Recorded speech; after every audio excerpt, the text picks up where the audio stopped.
Well, welcome to each of you to coming into this space for this Action for the Holy Land and some really important conversations about what's happening on the other side of the world. And we are grateful that you're here and holding space for this conversation. I'm Reverend Mandy North. I'm the pastor here at the Manassas Church of the Brethren, and it's just a great opportunity to have you together. I did want to spend a minute just introducing our panelists. We have Reverend Dr. Elise Cannon, and she's the executive director of the Churches for Middle East Peace. She's also an ordained pastor in the Evangelical Covenant Church. And then we have Reverend Dr. Nathan Hosler, and he's the director of the Office of Peace Building and the Policy for the Church of the Brethren, and he serves on the board for the Churches of Middle East Peace. So welcome to each of you as well, and I'm going to turn it over to Nate. Thank you, Mandy, and thanks all for coming out. Thanks, May, for coming out. As noted, I'm Nate Hosler, and I work for the Church of the Brethren, one of the members of Churches for Middle East Peace, which is a coalition. I think we're at 38. I feel like I should know this. Upper 30s national church religious bodies that serve in this coalition that has been around for just over 40 years or just on 40 years. My work is in the policy space, but I'm also a pastor at a congregation on Capitol Hill for the Church of the Brethren. And so I'm going to frame this conversation just a little bit and then have a chunk of time for May to speak specifically around CMEP's work, as well as our recent mini delegation to the Middle East, as well as some ways to get engaged. And then I'll come back up and we'll try to leave a fair amount of time for conversation and discussion, since this is, of course, a topic that often generates much conversation. Churches Middle East Peace has a number of policy priorities, which I'll let May maybe talk through a bit. May and I were in, she was a little more than I was, but we were in Israel-Palestine in the end of May. I don't have the exact dates in my mind, but I know it was the end of May because I missed my 18th anniversary to be there and got the blessing of my wife, who's also a pastor and also very engaged in this work. We were able to travel and meet with church partners. There's institutional partners. For example, we met with Catholic Relief Services. We met with a number of rabbis, a number of Palestinian Christians, priests, Greek Patriarch of Jerusalem. We're able to hear of the ongoing struggle. This is, of course, not a new struggle, but particularly around the issue of what's happening since October 7th and in Gaza. Towards the end of the trip, after visiting the Christ at the Checkpoint Conference of Palestinian Christians in Bethlehem, we're able to go to the Gaza envelope, able to look into Gaza from Sderot, as well as visit with some kibbutz, specifically with a member of a kibbutz that was attacked on October 7th, and hear both the stories of that experience as well as the ongoing struggle that is happening. For example, when we were in Bethlehem, it was, and this is often not in the news as much, there are continually families leaving, families who have been there for generations, who are historic Christian families there. And the Church of the Brethren, we have many policies that address both our spiritual and theological commitments. One that we have specifically that came out of a conversation at a Churches Middle East Peace board meeting in, I think, 2015 with an Armenian Orthodox church was his specific concern and urgent concern around the diminishing presence of Christians in the Holy Land. And while, of course, we're involved with and concerned about all peoples, people that are part of our own faith tradition are feel particularly close, and this was something that we heard again and again from Palestinian Christians of both the devastation of what's happening in Gaza, as well as the ongoing strain they're feeling, and particularly in the West Bank and East Jerusalem, and how that is meaning that many families are, even though they've been there for generations and are committed to staying and working for peace, are leaving because it's just too difficult. I will maybe turn over to May now to talk a bit more about the trip and CMEP's work, and then as noted, we'll have a fair amount of time to discuss. Part of this was talking about how we've engaged as CMEP, but also in the local context. Obviously, not everyone works directly in relation with an organization like CMEP, but there are many ways to get directly engaged.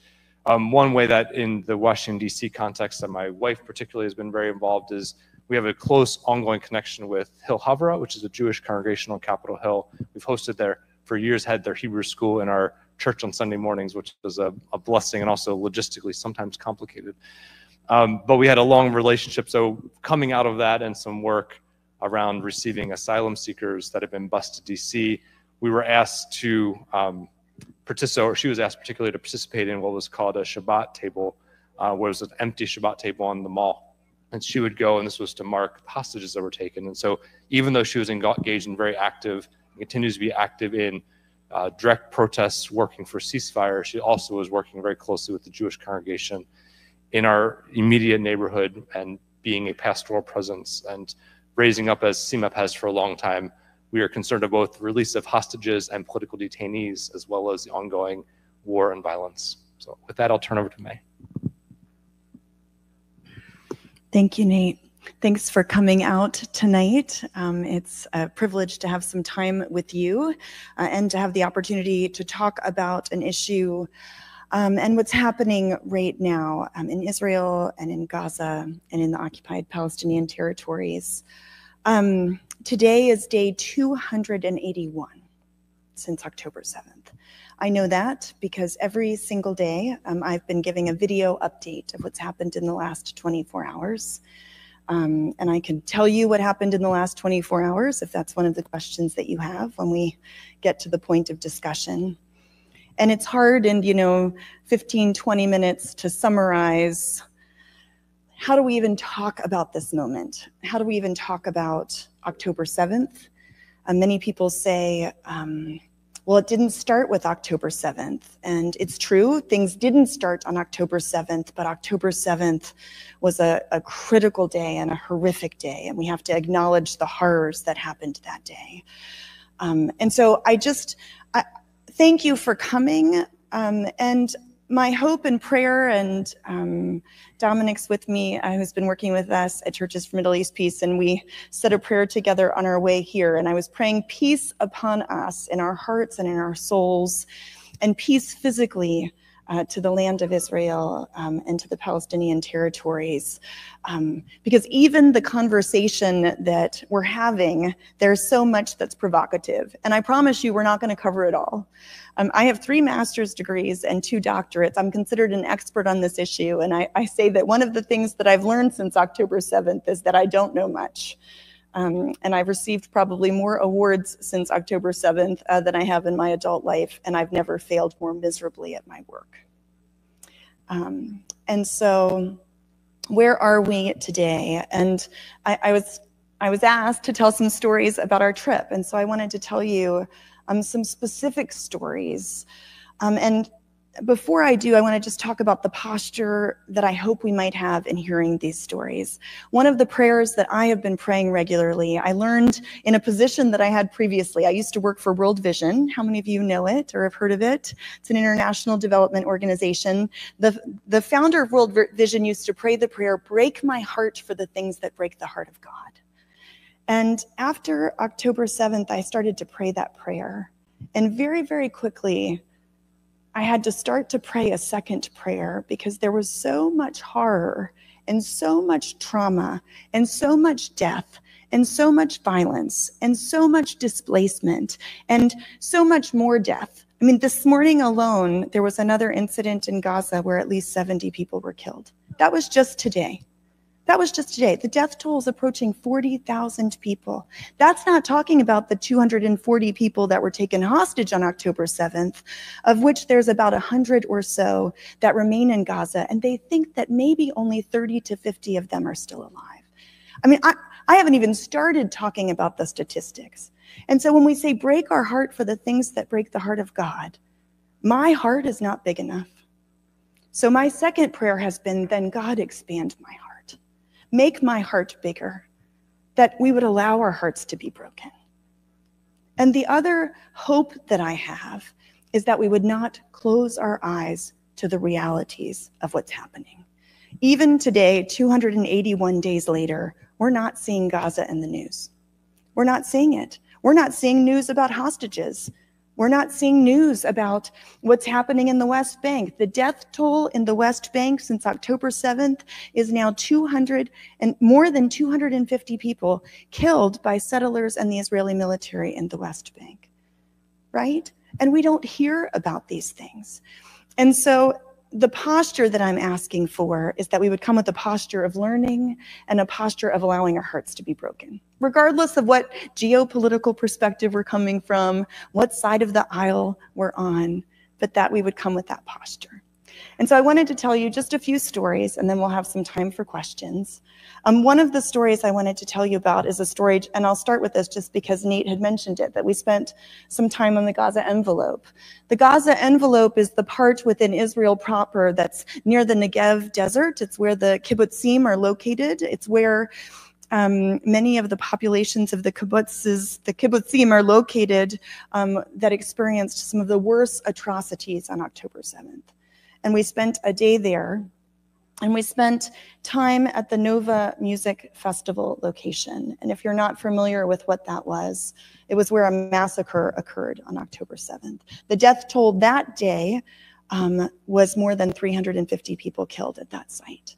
And we went there to give witness to the atrocities that happened. And I think it's critical.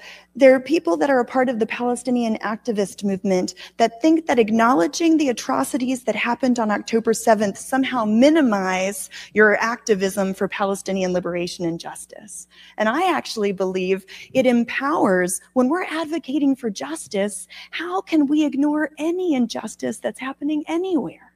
What happened on October 7th was atrocious. And it was a crime against not only the individuals who were killed that day, but a crime against God. And we have to acknowledge that. And one of the commitments that I made after October 7th, and this again speaks to my own weakness, because it was one of the most difficult things that I've had to do, was that I watched the videos that were compiled of the atrocities that day. I felt like I needed to do so in order, how can I be a faithful witness to calling for reconciliation and justice between Israelis and Palestinians if I'm not willing myself to give witness to what happened on that day? And so there are videos that were taken from security cameras, that were taken from militants that were actively involved in the killing, that actually show the massacre as it was happening at the Nova Music Festival, that show people being killed in the kibbutzim. And I felt like I needed to give witness to that in solidarity with Jewish people that I know and love, and to seek to understand the horrors of that day and what that has meant for Jewish people in Israel and around the world. So we also spent time that day meeting with a woman that lives in one of the kibbutzim. And I won't tell you the specific one or this woman's name, but I want to tell you just a little bit about what she described. Her father was there that day on October 7th, and he had to be rescued 7 different times from Hamas militants that came into the kibbutz, because there was so much chaos, and the community members that were present who were supposed to protect the community were all killed. It was the first thing that happened. And so he was out in a field initially, and one of the community members who was a part of the protection, went and got him and brought him back to his home. Well, then his home was one of the first homes that was infiltrated. And so then he had to be rescued from his home. And then once he was rescued, and it went like that 7 times. Now, her father lived, and she ended up moving back to the kibbutz. She was out of the country when that happened. But I'll tell you what was so powerful. We were standing in this space, and she's telling this story, and she knows many of the people who lost their lives that day, and we could see buildings that had been blown up. One of the things that happened that day was that the gas tanks in the homes of the kibbutz, in the homes there, were often outside of the homes, and so many of them were actually lit on fire and then thrown into the homes so that people would leave and then could be killed. And so we saw all of this. We actually had an incident where mortar fire came in and we had to take cover, and I got intimately connected with Nate's right thigh. I haven't talked to his wife about that yet, but in the midst of, the ongoing fear, and I don't even have words for what we witnessed, and this is 9 months later. This Jewish Israeli woman takes us right to the border, because this kibbutz happens to be right next to the Gaza border. And she says, I thought this was so profound that these were her last words to us when we left. She said, everything within me makes me feel like I should hate Palestinians. And she said, but I don't hate Palestinians. And she said, I know that we will never have peace until they have peace. And we will never have peace until they are free. And after all of this, we're standing next to posters of where there are still people from this kibbutz held in Gaza. This woman has the courage to say, I know that I will not be free until these people are free. I thought that took so much courage for this Jewish Israeli woman to say so. So that's one story I wanted to share with you.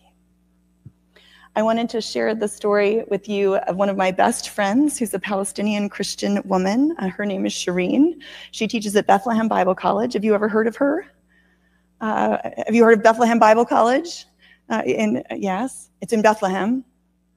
You've heard of that. She's a teacher there.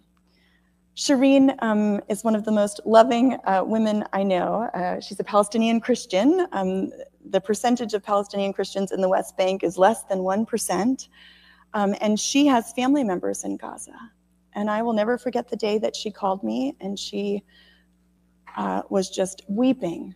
And she and I cried together because she lost 2 of her aunts when there was a bombing that was in a home that was next to the St. Porphyrius Church in Gaza. And one of the annexes of the church was blown up when the home was targeted, and 18 people were killed in the bombing of the St. Porphyrius Church in Gaza, 18 Christians. So when we talk about a death toll of 35,000, almost 40,000 people, some of those are Christians in Gaza. And Shireen was telling me the story of her 2 aunts being killed. One of them was killed because she was under the rubble. There was no light because after October 7th, the Israeli government had a policy of no food, no water, no gas, no electricity. That was the policy. And it was until all hostages are returned home. And so there was no electricity to have light to be able to search for people under the rubble.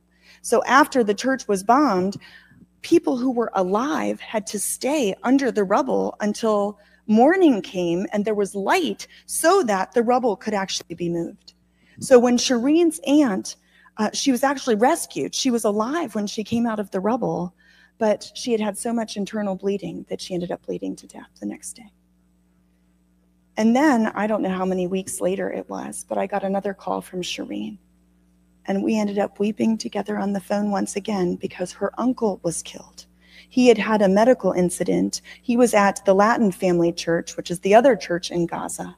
And he was trying to get to the hospital. And at that time, the Israeli military was doing, it had an incursion. It was doing, it was present, and so no one could leave to actually get to the hospital, and he had to because he was going to die because his medical condition was so severe, and when he sought to get to the hospital, he was shot and killed by the Israeli military.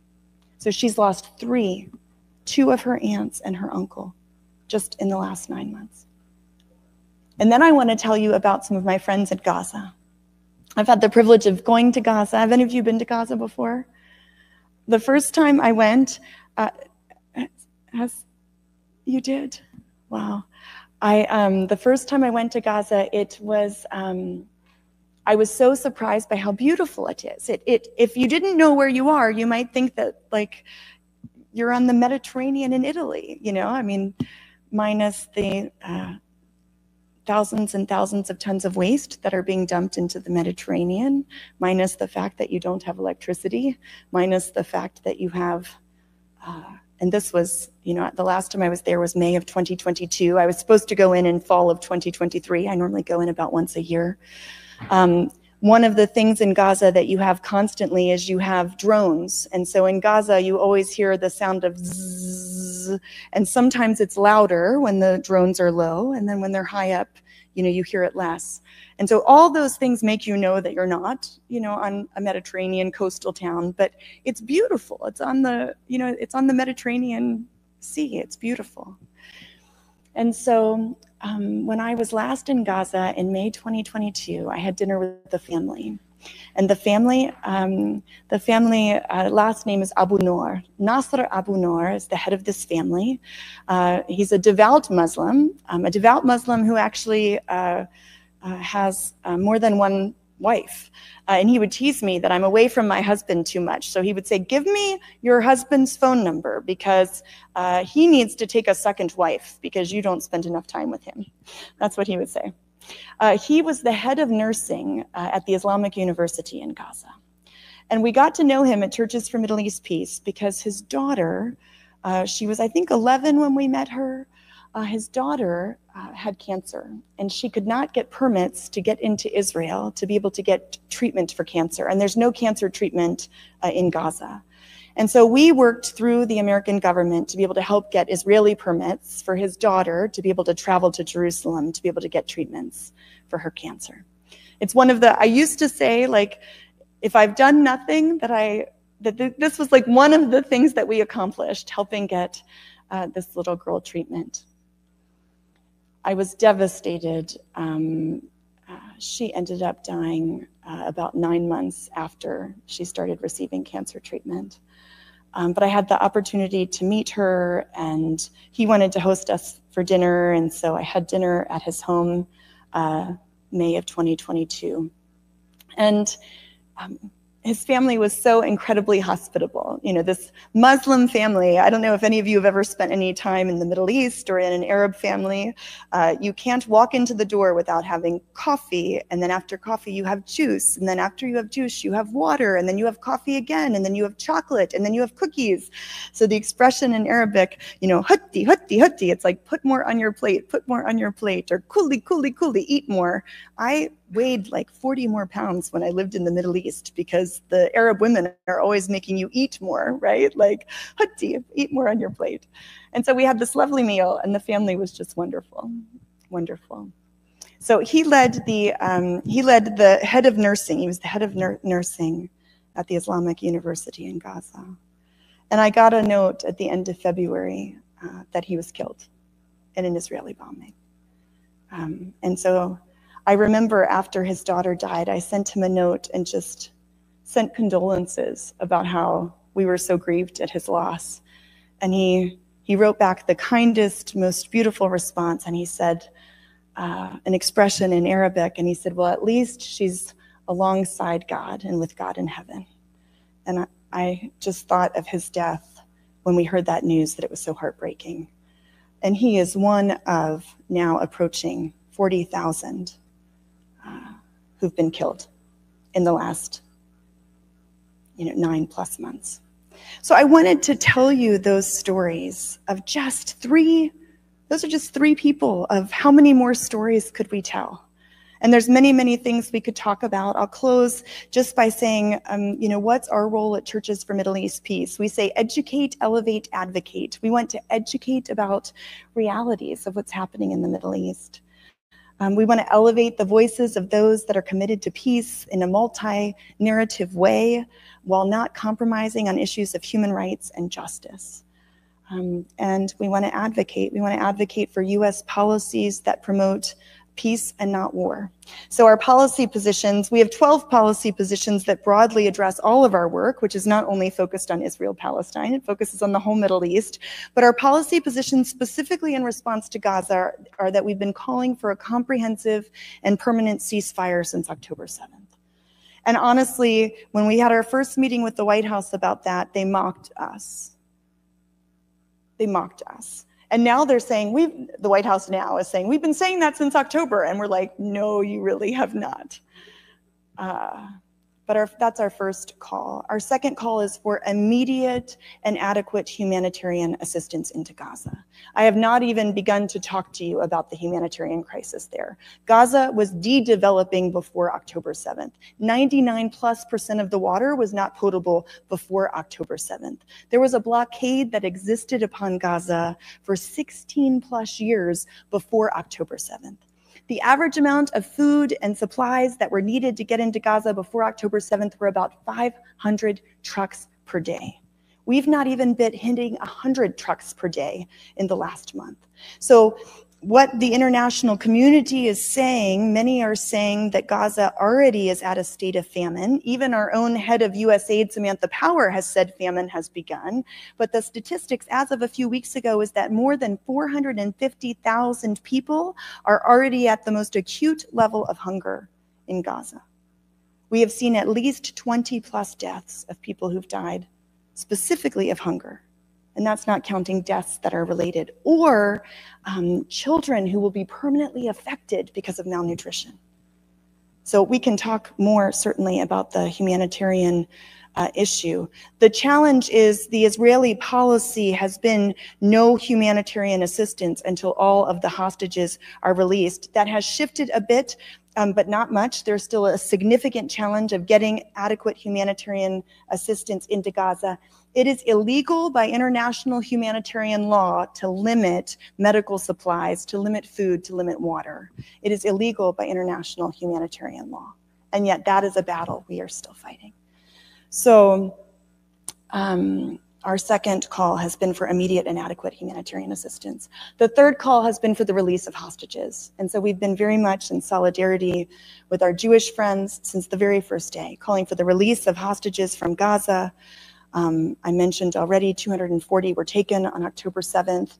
A number have been released already, and it's believed that 100 or more still are in Gaza, but it's not known how many are dead or are alive. And every day that the atrocities continue, the hostages' lives are at risk. And so there are protests all over Israel right now calling for negotiations and a permanent ceasefire. And calling for the release of hostages. We're also calling for Palestinian prisoners that are held without due process, that are held unjustly, to be released. There is something in Israel called administrative detentions, where Palestinians who live under the occupied Palestinian territories, they can be held without any charges, they can be held without any court case. So there's a woman, a young Palestinian Christian woman whose name is Leon Nasser. I don't know if you've heard of her. She's been serving for 4 months in Israeli military prison. She just had a court hearing in the last week under administrative detention. No charges, no court case. And that hearing, we were hoping that she would be released, and she was not. Palestinians can be held for up to 10 years under administrative detention, and after 10 years, the 10 years can be renewed. In addition to that, we're calling that the core issues of the conflict be addressed. Palestinians and Israelis cannot continue to have these cycles of violence. We thought that the 2014 war, we thought it was the worst war that we'd seen. 500 children were killed in the summer of 2014. And I was with World Vision at the time. 500 children was such an atrocious number, we couldn't fathom it. The number of children killed in the last 9 months is more than 14,000 children.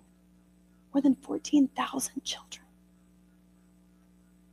And the United States is still sending weapons. The majority of weapons that are being used are the US weapons. So the final call that we have had is that the US would stop sending arms that are supporting the perpetration of what's happening in Gaza and what's happening. That this has to be brought to an end. And the US to stop sending arms. You know, well, we had one moment at the beginning of May where Biden said there was a red line, and the red line didn't last long. And so,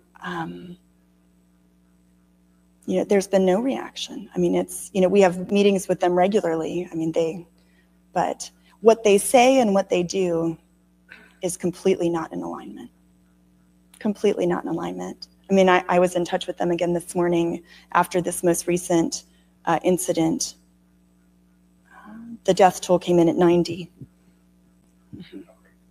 Yeah, please. Oh, I can't say who it was with or the content, but we had a high-level meeting at the State Department with a group of think tanks and NGOs who do detailed analysis on weapon sales, and we were assured and kind of walked in detail through how everything is being appropriately followed within U.S. law. And, you know, they wouldn't, basically they said, well, like, this is what we're following our law and these are the ways we're doing it. And we had a, you know, whole range of lawyers in the group and, you know, people who researched this extensively. And it was interesting to see the political decision being framed as a sort of technocratic, like, well, this is just like we're following what we need to do, doing appropriate measures. And I'll just say two more things about that, and then we can transition formally into question and answer. There are two primary mechanisms by which weapons can be withheld almost immediately in terms of what's happening right now. One is the Presidential Security Memorandum 20, which was an executive, it's almost the equivalent of an executive order, but this Presidential Memorandum 20, they call it MS 20.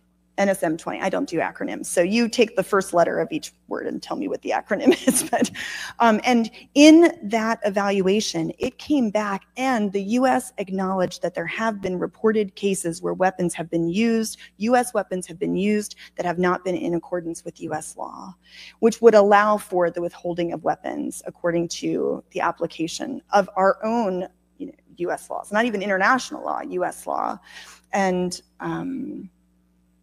it still has not been enough. So that's one mechanism. Another mechanism has been the Leahy laws, which demand that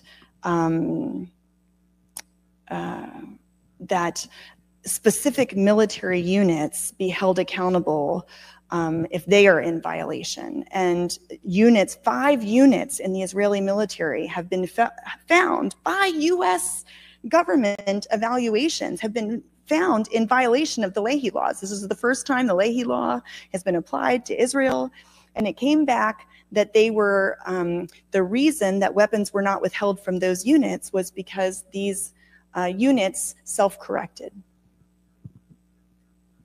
So those are the responses that we've been having. So I'll just close by saying, thank you. So the last one was just that this cannot continue, that we have to address the core causes of this conflict, that a negotiated, permanent, lasting agreement has to be found, that the cycles of violence cannot continue. And if you know, our strategy was initially a moral strategy. Death and violence and destruction, the killing of civilians is illegal by international law. Stop killing people because it's the right thing to do.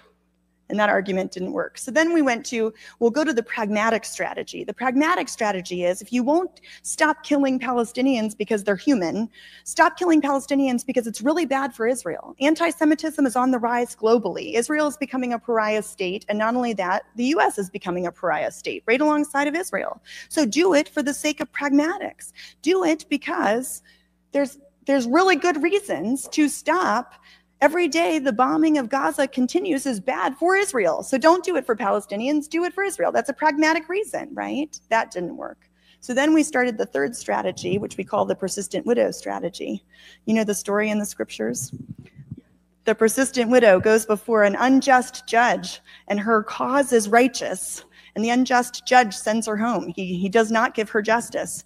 And the woman comes back every day and demands justice. And that's what we've been doing. Sometimes I write the White House every day. I mean, and we talk to the White House and we meet with the White House. And then we go to the State Department. And so we are now employing the persistent widow strategy and demanding that the killings stop. May it be so. In the name of Christ. Amen.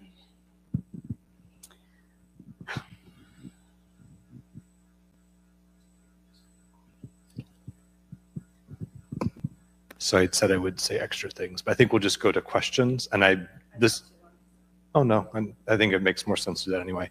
So we will restate the question unless there's an additional mic we can pass around. Since this is being both recorded and live streamed, it would be worthwhile to have that. We'll repeat back the basics, I guess, unless we should hand this out. So go this way. All right. I think you were first. We'll go this way. Trying to see everyone at once.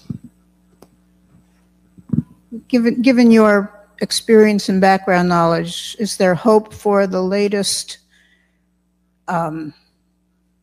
framework, for lack of a better word, that's out there that they're waiting to fill in the details? Any hope at all for it? Okay. Do you want to do first? So the question was, is there hope for the recent framework from our position and where we're sitting? So the recent framework is actually, Biden was the one that proposed it. It's a 3-phased framework. The first phase would allow for the release of the hostages that are the most vulnerable, those who are sick, the elderly, any remaining women. I think the number, I can't remember what the initial number proposed was, 50 maybe, but it's believed that maybe that's where the 33 number, the number that was proposed, they know that there are not that many alive, but that would be phase 1.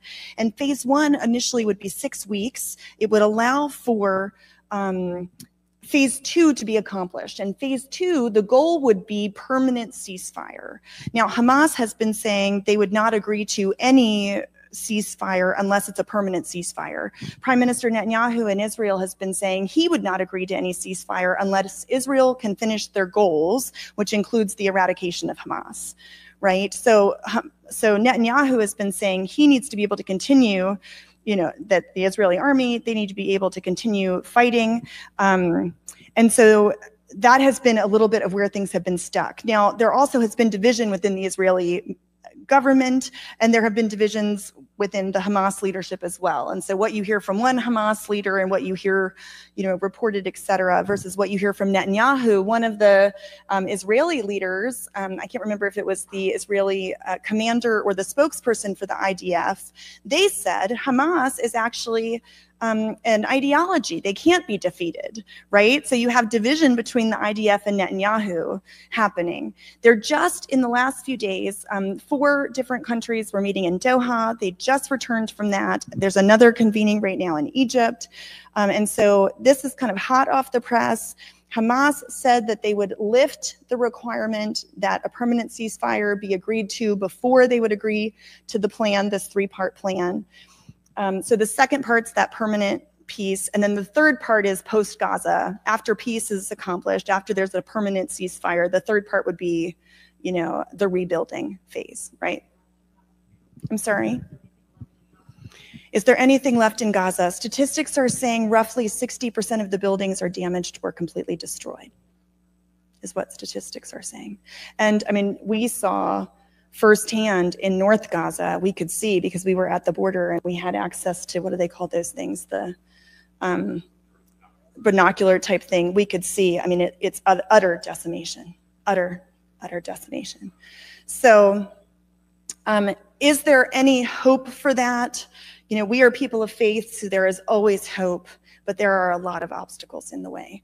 Now, Netanyahu's government is very tenuous. It takes 4 people leaving Netanyahu's government for it to fall. 2 have already left. And the most extreme are Ben-Gvir and Smotrich. And they have said they don't want any type of peace agreement. And so Netanyahu is a bit stuck, because if he agrees to a negotiated settlement, they may or may not leave. And then the Orthodox were just conscripted into the military. And so there's been a question of whether or not the Orthodox would leave. So there's been a lot of dynamics, not only in Israel, with all of the other actors at the table as well.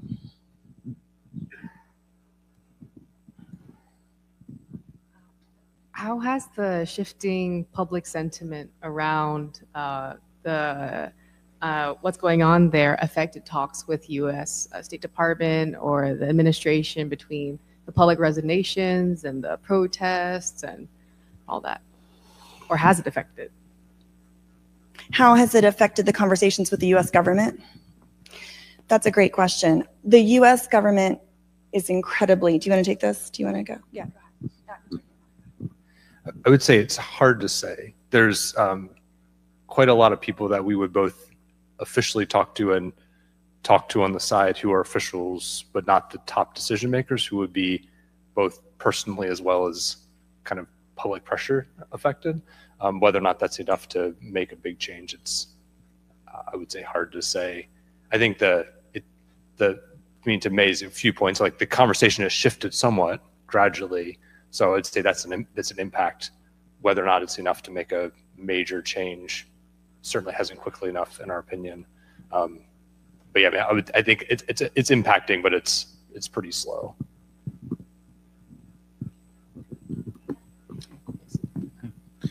I have a question, and I'll just preface it briefly, on the question of getting a longer-term peace through development perspective. My name's Tim Rush. I'm with the Schiller Institute, came down from Leesburg. My colleague Bob Baker's here.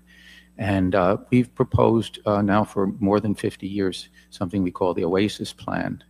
And the idea is that any enduring peace has to be founded on economic benefits of such overwhelming nature for both Israelis, Palestinians, and the surrounding areas, that these cycles of violence can be overcome. And the husband of the founder of the Schiller Institute, Lyndon LaRouche, had proposed this back in 1975 after meeting with some Arabs and Israelis. Abba Eban was interested in it and others. And Henry Kissinger didn't like it and put his foot on it. It resurged and was embedded in the Oslo Accords of 1993. The annexes put a very strong plank on economic development. But that the World Bank and others did not want to see that proceed, and that was choked off, and obviously the assassination of Rabin brought that to an end. So we've put together, and we'll be delighted to share with you, anybody who would be interested afterwards, a video about 15 minutes that outlines it. But basically it's building water conveyances with desalination of a very, very large scale, the equivalent of 2 to 3 new Jordan rivers that would be involving Gaza, involving Israel, involving the West Bank, and so forth. And then building various kinds of infrastructure around that, including transport, as a real hub for the whole region. And the reason I stress this is that our sense is that you can proceed, you could try to get some political agreements and then add this.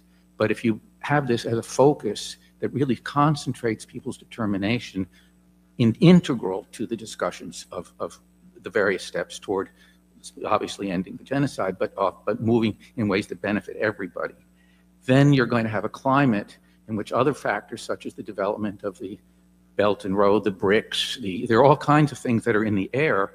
Egypt, Iran, UAE, which have joined the Brazil, Russia, India, China, South Africa group. There can be flows of funds in here that would lift the whole platform of cooperation into a totally different realm. And we're just heart and soul fighting for this. Anybody, I don't want to take more time now because there are other questions, but anybody afterwards who would want to get some more information on this, we would welcome it. I should also say that in the 1950s and 60s, the United States played a very prominent and laudable role in exactly this kind of thinking that's not known today, but there in fact were advanced programs to build desalination plants, nuclear fired or otherwise, to get this kind of desalinated water of these volumes, underwriting, basically water for peace. That we need to revive that and get knowledge of it and just bring in as much as we can in every forum like this, a perspective so that people have a sense of what has to be discussed, put on the table now, so that all the other issues which otherwise can be so overwhelming on how are you going to divide up the land ownership in the West Bank, et cetera. It's such a tangle, but we can rise above it in a Treaty of Westphalia Thank you. approach. Yes, I mean, I think the issue, this is the most well-studied conflict of our time. It's not that there are not solutions to the questions at hand. There are numerous solutions.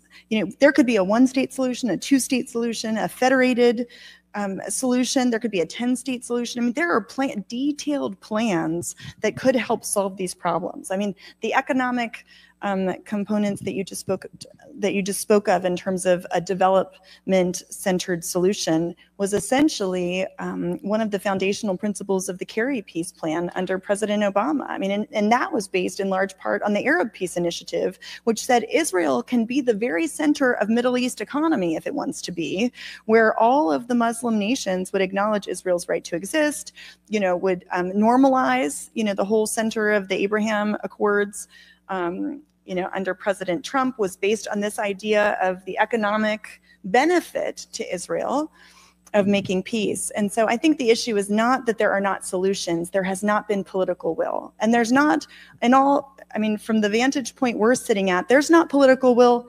anywhere. There's not political will amongst the Palestinians. There's not political will amongst the Israelis. There's not political will in Washington, D.C.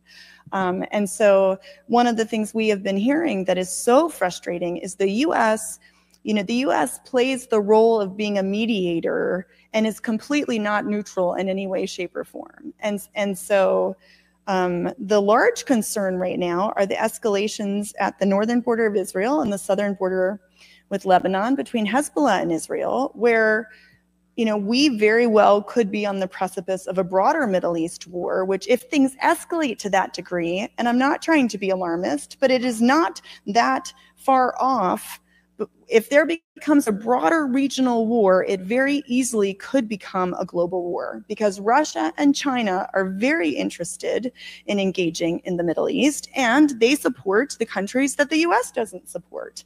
And so you have this, and the U.S.'s whole strategy has been deterrence. And so they keep saying, we're going to send more and more arms because that's going to deter things from escalating. And here we are 9 months later, and the exact opposite. I mean, we've been saying to them, by the way, for 9 months, hello, you remember the Cuban Missile Crisis, right? And so that's part of the reality that we're seeing happen on the ground.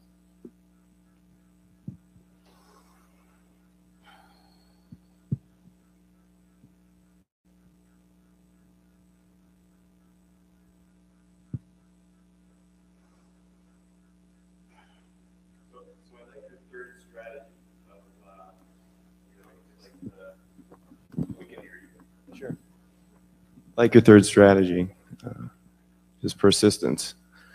I used to live in Oakland, California, and lived kind of in the inner city, and I had a roommate who got really upset that we didn't have recycling bins. And it was just like, he just wouldn't let it go.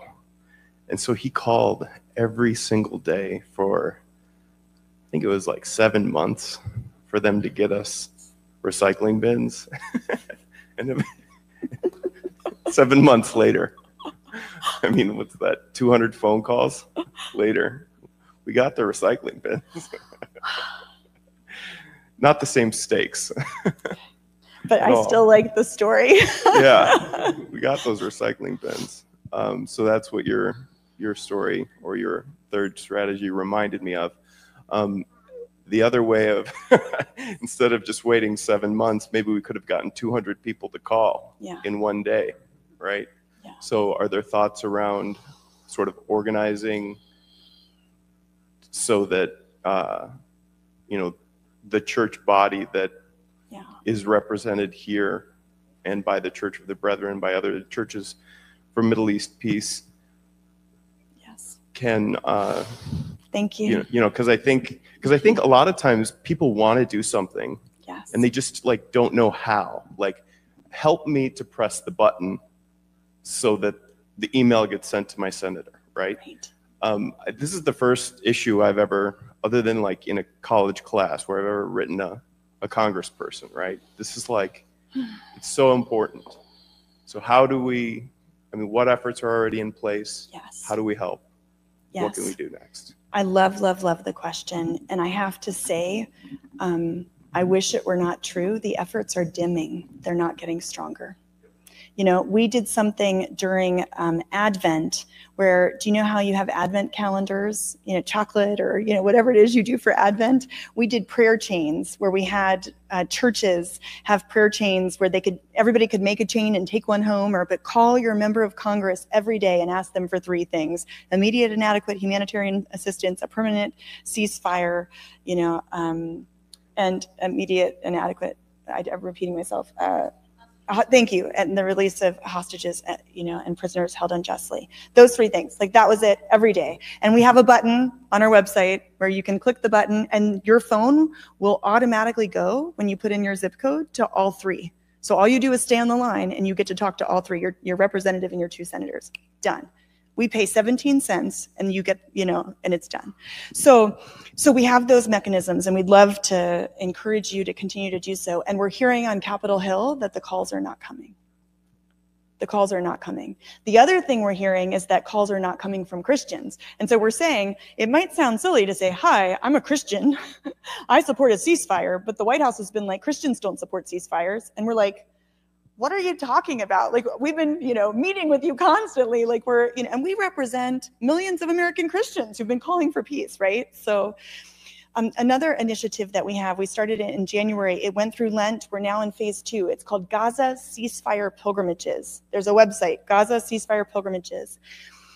The idea was to walk in solidarity the distance that people from Gaza City to Rafah walked, 25 miles. A prayer walk, to do it as a spiritual discipline, to do it throughout Lent. We had groups that did it 1 mile a day during Lent. We had groups that did it 5 miles every Saturday. We had groups that did it 25 miles in one day. But to walk, to pray, to use it to call awareness, but also to use it to do activism. We thought if we got 5 cities, 5 pilgrimages, we'd be thrilled. All 7 continents, 20 countries around the world, and thousands of Gaza ceasefire pilgrimages happened. And now we're in phase 2, and we're saying, walk to people in power. Organize, especially in August. I don't know where your district office is. I'm like, what state am I in, and where are we, and where are your district offices? Thank you. We're in Virginia. I don't know where your district offices are. But, it might be too long to walk from the church, but, your representatives, August is when they go home to their home offices, right? So August is a great time. Do a pilgrimage, walk to the office. It's a way to do embodied prayer. We're calling for peace. We support all the people in the Holy Land. We call it Gaza Ceasefire Pilgrimages, right? And then we have a hashtag, and then it's one of the only things that got me through the first 6 months of the year.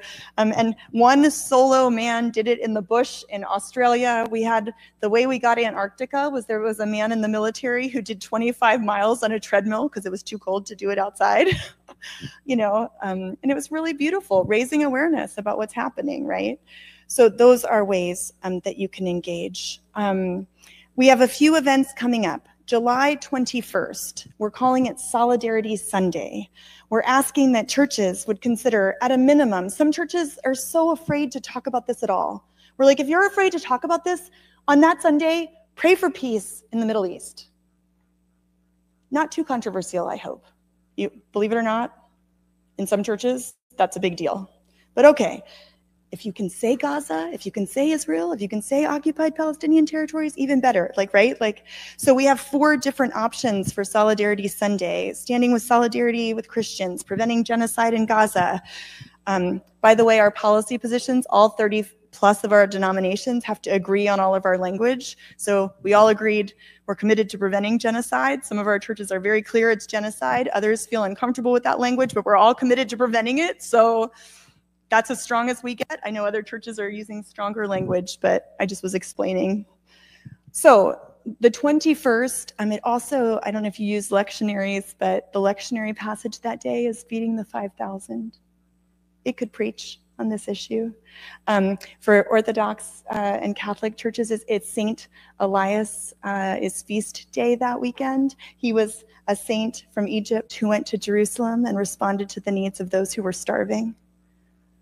We didn't even plan that. I was like, and does anybody know why we would have a Solidarity Sunday on that day? What's happening on the 24th of July in Washington, D.C.? Prime Minister Netanyahu is speaking before the joint sessions of Congress on Wednesday, July 24th. So we're doing a prayer service. We will do a live vigil on the afternoon of the 21st, but on the 24th in Washington, D.C. that morning, we'll do a prayer service the day that Netanyahu is speaking on Capitol Hill as well. So those are just some of the ways. My final comment in terms of, I'm sorry. 9 a.m. It is scheduled to be at the United Methodist Building, but we actually think there might be too many people. So if you go to our website, it's all there, or if you did sign up, we have a weekly bulletin that'll have all the information about that for the 24th. The last thing I'll say is we've been calling people to stand in the gap, give, act, and pray. And so we invite people to consider becoming monthly donors, to consider supporting organizations like ours that are doing this work. People are saying, many people are saying, we want to give money to support humanitarian assistance into Gaza, which is phenomenal, but it's not getting into Gaza. And organizations like ours are working to help it get into Gaza, right? And actions, I just talked about some of the actions you can take. But then we have gatherings every week. So we pray together every Wednesday. We have a prayer meeting. Every Thursday, I give a live briefing. So every day I do a video, but every Thursday we summarize the news of what's happened in the last week to try to keep people informed about what's happening. And I think the last opportunity is we have partnerships with churches. And so we invite churches to become church partners, where we have studies that you can do to, if you want to study theology and how it impacts engagement in the land, or if you want to study the geopolitics and the history, we have all kinds of resources like that. And so we invite churches and organizations to consider partnering with us as well. That was a long answer, but. For Solidarity Sunday, are there resources on the website that, to do like a bulletin insert or to have worship resources for that day? There are like 4 different entire services, and there's plug and play. So we actually have videos from Palestinian Christians that are as short as 1 minute or 4 minutes that could be used in the service. And those are free or for a donation. I mean, it's not required. And all you do is go to the website and just fill out your church information. And then it's a Google folder where you can just download the resources. And they are across the spectrum in terms of Orthodox, Catholic, mainline Protestant, our peace churches, in terms of the types of prayers and resources that are available.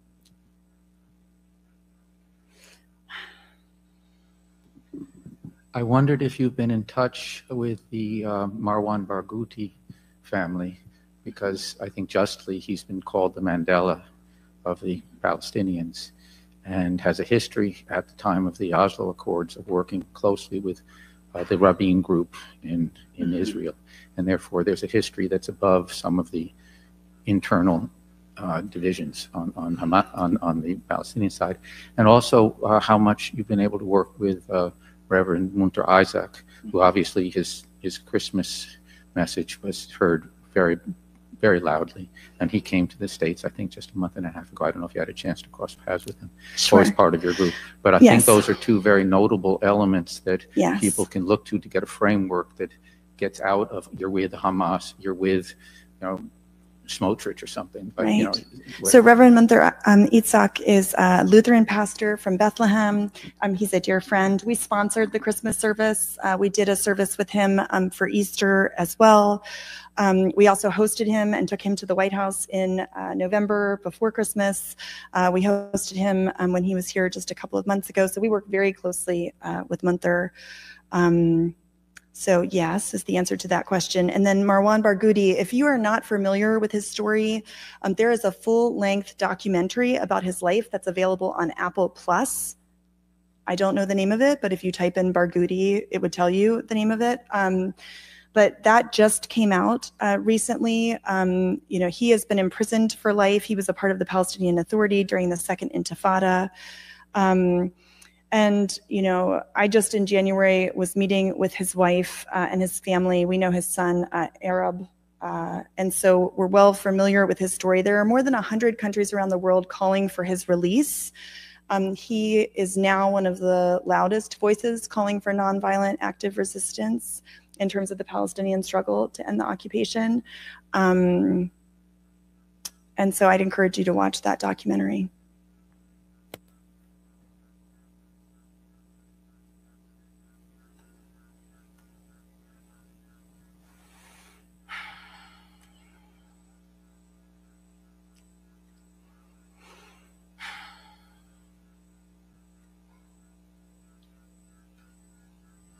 I guess my last word, I feel like this is that you have a role to play.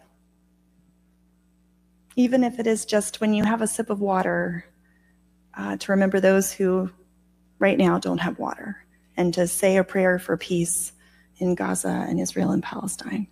Or when you are feeling like, I don't know what to do, you can go to our website and click that action button and call your members of Congress and say, I support efforts for peace and a comprehensive ceasefire and the release of hostages, right? That I believe regardless of where each of us are coming from, we all can do something, and we can be the persistent widow together as you described. So that's my hope and my prayer. So thank you.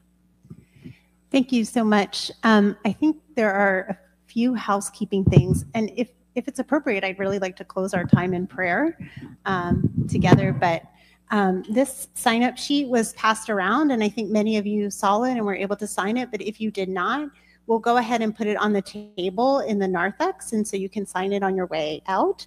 Also in the narthex are some books that you might want to check out as well, and just feel free to stay and hold space for all that you're trying to absorb in this moment of all that we've learned in this last hour.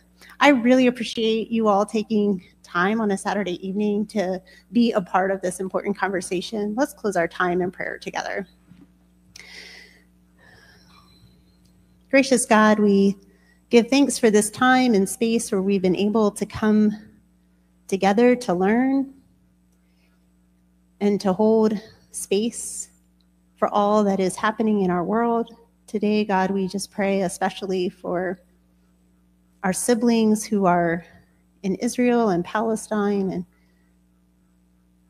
in places of injustice and violence. God, we just pray that you would break our hearts for the things that break the heart of God.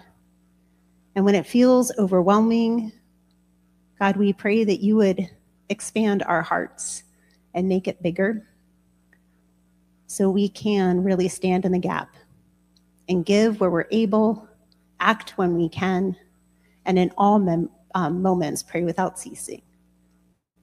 For it's in your holy name we pray. Amen. Thank you.